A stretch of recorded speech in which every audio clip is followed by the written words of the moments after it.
Hello guys, j'espère que vous allez bien. Aujourd'hui on se retrouve pour une vidéo et aujourd'hui on va parler de la pudeur. Alors la pudeur, qu'est-ce que c'est? Il y a beaucoup de personnes qui vont associer l'idée de pudeur au fait de se vêtir, de se couvrir et de ne pas dévoiler donc notre physique, nos formes physiques, etc., les courbes de notre corps. Mais il faut savoir que la pudeur, c'est surtout un état d'esprit avant tout. Évidemment, on ne lui enlève pas sa notion sur le physique, qui est de se vêtir, de se couvrir, d'être pudique, de ne pas forcément avoir besoin de dévoiler son corps, ses atouts physiques, pour caractériser cela comme étant de la beauté. Non. Mais la pudeur, c'est aussi le respect de soi et le respect des autres. Et on va voir en fait cet aspect du fait que ce ne soit pas uniquement physique sur nos habits, mais que ce soit aussi du coup le fait que ce soit une mentalité, la pudeur en soi, dans d'autres aspects que l'apparence. Et parmi ces différents aspects, va y avoir le comportement, le fait de être par exemple dans un espace public, de ne pas trop rigoler trop fort pour ne pas déranger les gens à côté, de ne pas parler trop fort, etc. Ou quand on a un dialogue avec quelqu'un, de ne pas monopoliser la parole. Ça aussi, ça fait partie de la pudeur.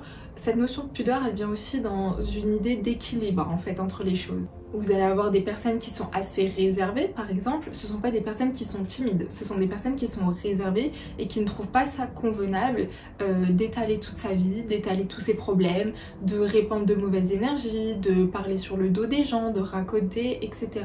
Dans la notion de pudeur, on va surtout avoir le fait de ne pas s'imposer aux autres, mais on va développer des qualités qui viennent en soi naturellement chez les gens pudiques, mais ça va être l'observation, l'écoute, l'analyse, le fait de savoir gérer sa parole, de trouver le bon timing. Ça va pas être forcément des personnes qui vont être réservées, qui vont être timides dans le fait qu'elles ne vont jamais parler ou qu'elles ne vont très peu parler. Non, ce sont des personnes qui vont laisser leur espace à chacun pour s'exprimer et qui vont déterminer le bon timing pour qu'elles puissent du coup prendre elles-mêmes la parole et pouvoir donner leurs idées, etc.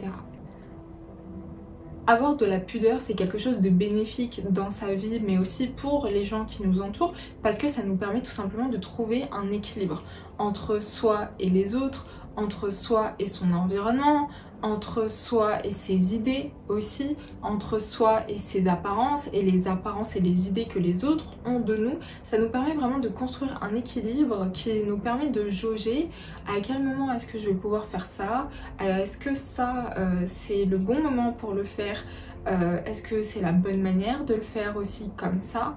Donc vous allez vraiment avoir, c'est pas de l'overthinking parce que comme je vous ai dit, ça vient naturellement.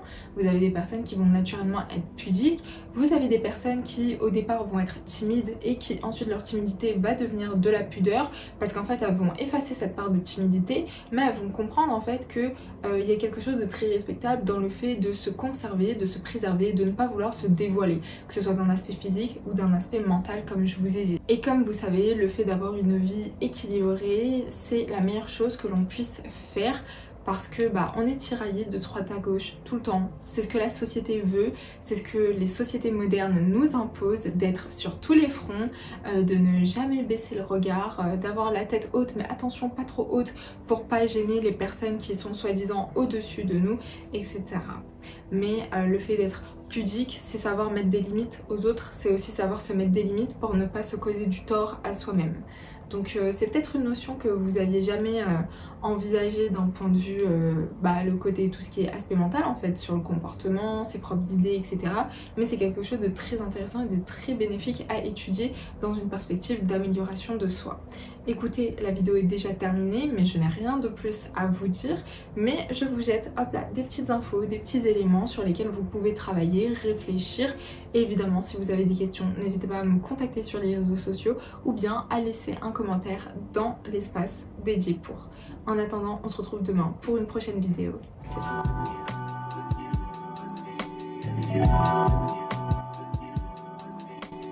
ciao.